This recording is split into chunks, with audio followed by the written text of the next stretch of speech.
अगर मैं अपने ड्राइवर के नाम पे कर दूं तो वो तो मेरे साथ खून का भी रिश्ता नहीं है, तब भी लगेगा लॉ। क्योंकि लॉ ये तो नहीं कहता होगा कि भाई तुम्हारा ड्राइवर भी है तो ड्राइवर के नाम पे भी तुम्हारी जो प्रॉपर्टी होंगी वो भी तुम्हारी बीवी को देनी पड़ेंगी। तो मैं अगर कहूँ कि नहीं मेरे पास एक ड्राइवर है और मैंने उसके घर वालों को जो है किडनैप करके रखा हुआ है कि भाई तू अगर मेरे को छोड़ के गया तो मैं तेरे घर वालों को टपका दूंगा, ठीक है, और वो ड्राइवर मान गया कि हाँ भाई ठीक है। क्योंकि जब डिमोनेटाइजेशन भी हुआ था मैंने देखा था बहुत सारे ऐसे केसेस थे जहाँ पे कि लोगों ने जाके पैसा अपने ड्राइवर के नाम के थ्रू जो है उसको वाइट करवाया, उनके अकाउंट में डलवा के।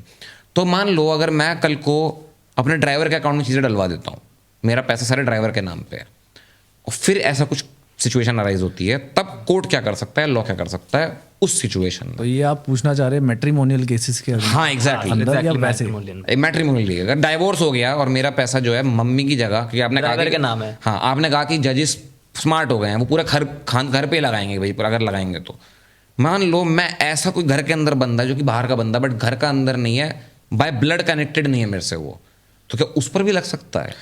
तो आप ऐसे समझे कि जैसे अब ऑपोजिट काउंसिल जो होंगे, जैसे जो ऑपोजिट एडवोकेट होंगे, और अगर जो वाइफ मेरे साथ रही है उसको मेरे सारी चीज़ों के बारे में पता है, उसे पता है कि ये ड्राइवर को पैसा देता है, एंड ये फैक्ट मेरी वाइफ ने अपने लॉयर को बता दिया, तो मतलब वाइफ तो से लॉयर करना है, लॉयर के पास तो लॉयर के पास वो बात चली गई, तो वो उसको कोर्ट में रखेगा, ठीक है, और कोर्ट को कन्विंस करने की कोशिश करेगा कि ये ऐसा है, एंड मुझे सस्पिशन है कि आप एक बार ड्राइवर को ज़रूर इस कोर्ट में बुलाएं, ओके, एंड एक एप्लीकेशन मूव करके वो ड्राइवर को इस केस के अंदर एज ए विटनेस बुला लेंगे, और फिर पूछताछ एंड उनका क्रॉस एग्जामिनेशन होगा। अगर वो क्रॉस एग्जामिनेशन में फंस गए तो फिर गए, तो फिर things works like this. At the end of the day हमारा ऐसा लड़का इस देश में रहना बर्बाद है कहीं। अगर चाहे कोई लड़की तो हमें किसी भी वक्त, किसी भी समय, किसी भी टाइम पर नीचे ले जा सकती है, कोई बड़ी बात नहीं है, शादी करने की कोई जरूरत नहीं है। अगर मैं एक स्केल पे रखूं कि एक लड़का अगर किसी लड़की को परेशान कर सकता है हर लीगल एस्पेक्ट से, और उसी को रिवर्स कर दूं कि एक लड़की कितना लड़के को परेशान कर सकती है 1 to 10 की स्केल में, तो कितना स्केल पे रेटिंग मिलेगी? आप मान के चलिए अगर लड़का किसी लड़की को परेशान कर सकता है, ये कितना by law, by the favour of law, favour of the court या लॉ, हाँ 1 to 10 की स्केल पे कितना कर सकता है वो? ये तो कोई भी नहीं बता सकता। नहीं, लेकिन हम देख सकते हैं ना, अगर मैं इसको, लॉज कैसे बने हुए हैं, अगर मैं इसको अगर देखने की कोशिश करूं तो अगर लड़की चाहे तो कुछ भी कर सकती है किसी लड़के के साथ, और लड़का चाहे तो कुछ भी नहीं कर सकता। मैक्स टू मैक्स क्या कर सकता है, वो एक जो बताया कि जाके वो भी मैंने आपको मैट्रिमोनियल केसेस में बताया। फिर हम अभी यूजी के उसको लेके सिर्फ मैट्रिमोनियल केसेस की ही बात कर रहे हैं। तो लड़की किसी लड़के को साथ कुछ भी कर सकती है बट लड़का कुछ भी नहीं कर सकता। तो टेक्निकली अगर मैं स्कोर दूं तो लड़का टू लड़की कितना परेशान किया जा सकता है वो 0 है आउट ऑफ 10, और लड़की कितना लड़के को परेशान कर सकती है 10 आउट ऑफ 10 भी छोड़ दो, मैं 100 आउट ऑफ 10 बोल सकता हूँ कि वो मरने के बाद भी उसकी आत्मा को परेशान कर सकती है अगर चाहे तो। यही मतलब हो गया ना कि 7 साल तक अगर आप एक्सटेंड कर सकते हो उस चीज़ को।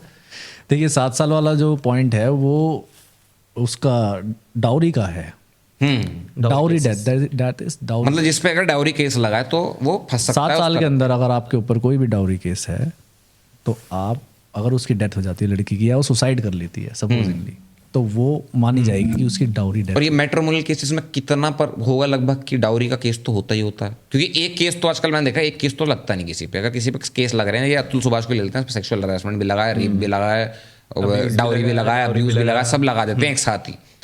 कितने केसेस ऐसे हैं जहाँ पर कि डाउरी होता ही होता है कि भाई इस लॉ को तो जरूर लेकर आना है क्योंकि इसी से फंसेगा तो फंसेगा, नहीं तो नहीं फंसेगा।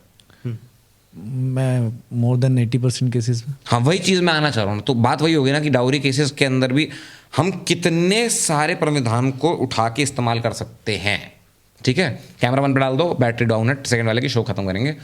तो वही चीज़ है कि हम लोग कितना देख सकते हैं, कितना मैटर यहाँ पर लड़कों के फेवर में, कितना लड़कियों के फेवर में है। क्या कहोगे आप? लास्ट चीज़, कितना लड़कियों के हैं, कितना लड़कों के हैं? आउट ऑफ 100% के अगर स्केल पे देखें 70-30 या 100-0 या 90-10, 70% लड़कियों के फेवर में और 30% लड़कों के फेवर में। ठीक है, तो यही थी बात। युजवेंद्र को हम देखते हैं कितना जा सकता है, क्या हो सकता है। अभी तो रूमर ही चल रहे हैं तो ज़्यादा बात नहीं करेंगे, मगर यहाँ पे शो का समय हो रहा है समाप्त। बीच वाला कैमरा ऑन है, वो कैमरा ऑफ हो चुका है। धन्यवाद आप लोगों का जुड़ने के लिए आज शो पे, बहुत बहुत। और साथ ही साथ आपका भी करण जी धन्यवाद, आपका भी मोहित जी बहुत बहुत धन्यवाद बात करने के लिए। तो अगर आपको ये क्लिप पसंद आई और आप कोई और क्लिप देखना चाहते हैं तो यहाँ क्लिक करें, और अगर आप पूरा शो देखना चाहते हैं तो यहाँ क्लिक करें।